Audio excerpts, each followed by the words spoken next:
We're visiting with Ron Jeffries with the Black Hills Talk Show and Rodeo. And Ron, we got past 2020 and starting off the new year with a bang.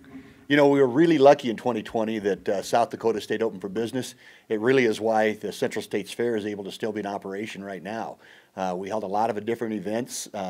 We're fortunate that we were able to have the governor allow us to do that. And now we're really excited about hosting the 2021 Black Hills Stock Show and Rodeo.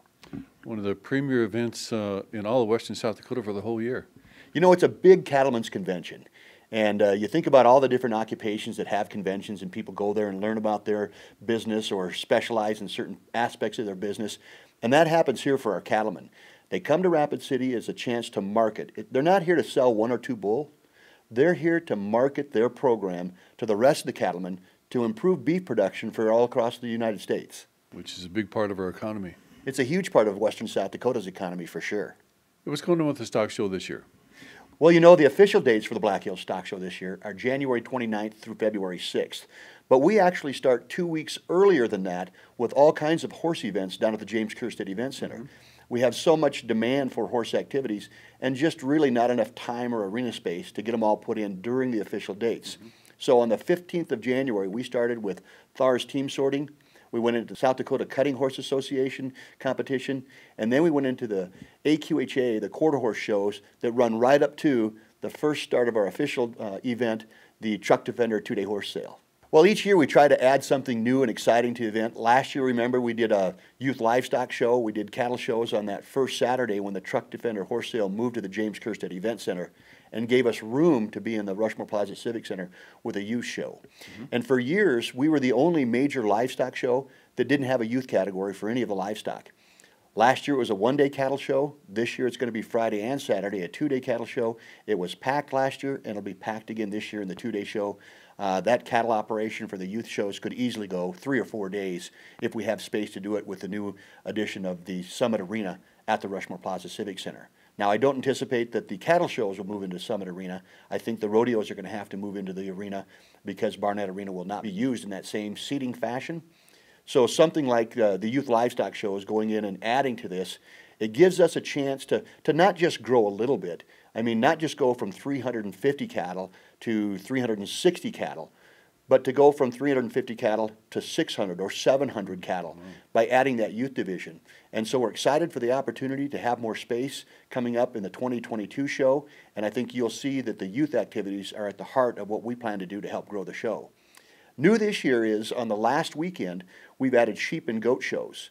So again, not as many as we'd like to. We had to limit some of the categories, but we've added both those pieces, and it worked out great because so many of the other shows that can't take place, Rapid City becomes the destination for people from across the Midwest who want a place to take their kids and show their sheep and goats. So we'll be full up the last Friday and Saturday, or Saturday and Sunday actually, of the Black Hills Stock Show at the James Kirstead Event Center with sheep and goats. Other new events we have this year, we've got a Longhorn Sale that's coming to the Black Hills Stock Show this year.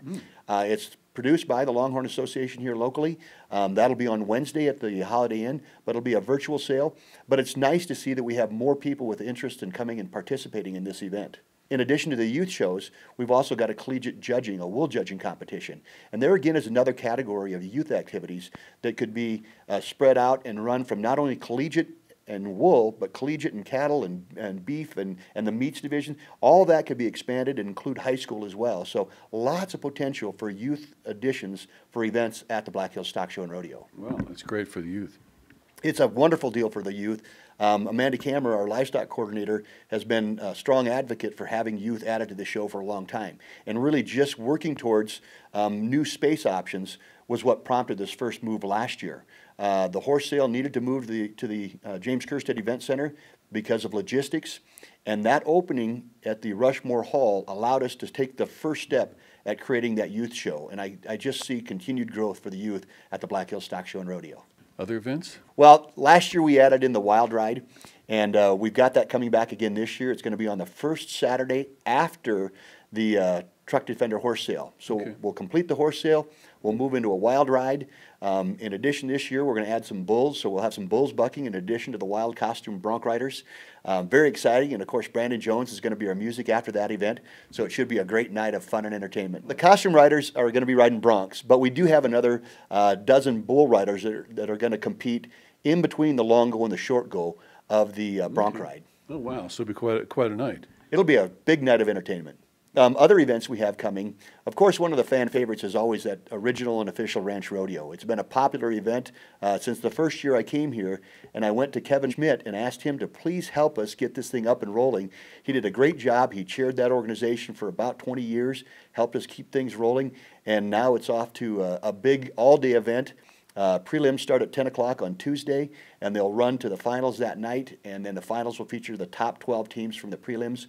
And it's always a ranchy rodeo kind of fun time. Kevin McPherson, a lot of the other teams are back again this year? McPherson Auction is one of 2 teams that's ever won this event twice. Ori Taton and the Price Boys out of the Harding County area won it twice back in the original format that we had at the Civic Center. And now, of course, this year, the last 2 years, McPherson Auction team number 2 has won it 2 years in a row back to back. So there's a lot of pride and reputation you need to defend with that event. Oh, yeah, no doubt. You know, one of the other things that's really a fan favorite is as soon as we get done with Ranch Rodeo, Wednesday morning we wake up and we have broncs for breakfast.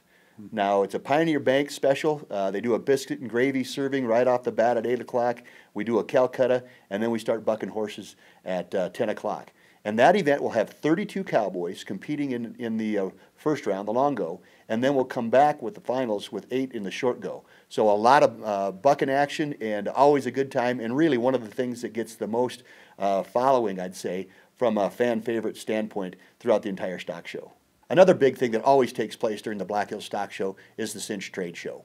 And we've got vendors from across the nation that come in and set up their booths, a lot of local vendors, and some of these vendors haven't had a place to go for an entire year. So they're excited to be here. We should have an entire lineup of everything from livestock handling equipment to purses and scarves and leather gloves from Linskov Leathers again. You know, it's really everything you could want in the trade show. It's a great deal. We're looking this year that if you want to come out early and Monday, Tuesday, Wednesday, come out early and beat the crowds so you don't have, you're allowed some social distancing. We encourage you to come early in the week and you'll be able to shop to your heart's content. Yep. Cinch Trade Show is always an opportunity to shop. And you know, it's the kind of things that you can't always get in one location in Rapid City. Now here they are from across the nation. They're brought to one show. It really is on level with the Cowboy Christmas in Las Vegas. Okay, wow. You know, the banquet and ball on the first Saturday night of the Black Hills Stock Show always features 4 honorees. And again, this year we have some great selections. First of all, the Agribusiness Persons of the Year, Justin and Brooke Tupper from St. Ange Livestock. We're super excited about them. They are always a participant in anything ag-related, and of course support the ag industry with their sale barn in St. Ange as well. For our Horse Person of the Year, we're recognizing Warren and Mailda West.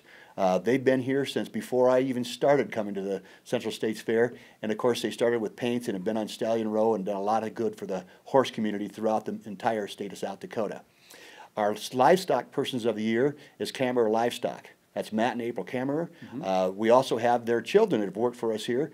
Amanda is our livestock coordinator here and our marketing specialist here as well. Jessica comes and helps throughout the livestock show as well. And then their kids participate, either showing or helping out as well. So a great family that's done a great job helping Central States Fair and the Black Hills Stock Show in the livestock business. Yeah. And our Hall of Fame winner is Mary London. Mary London was on the board of directors when I came to the Central States Fair clear back in 1997. She served as one of the directors who helped pull us out of the difficult times we were in at that time and really was the foundation of what now has become this giant horse sale and quarter horse show. She was one of the originals back here that helped us grow that part of our event, and certainly it shows by the success we're having now. Well, of course, that Black Hills Stock Show Stampede just continues to gain momentum. It's on the last Friday night. It'll be February 5th, and this year we have Co Wetzel. Now, I can tell you honestly, I wasn't sure who Co Wetzel was when we hired him, but he has sold more tickets than any show we've ever produced going into the stock show. It's definitely going to be a sellout crowd. Tickets are on sale and affordable right now, and he's kind of an underground red dirt guy. That's how I describe him. You're not going to find his music on the radio. but he certainly has a ranch rodeo kind of following, and they'll be out in full force on that last Friday of the Black Hills Stock Show. All right. You know, if you're looking for a full schedule of events or tickets to any of the events, including ticketed events at the Civic Center, the Banquet and Ball, or down here at James Kerr City Event Center, they're all online, as well as that schedule at blackhillstockshow.com. Okay. All right. Thanks, Ron. You bet.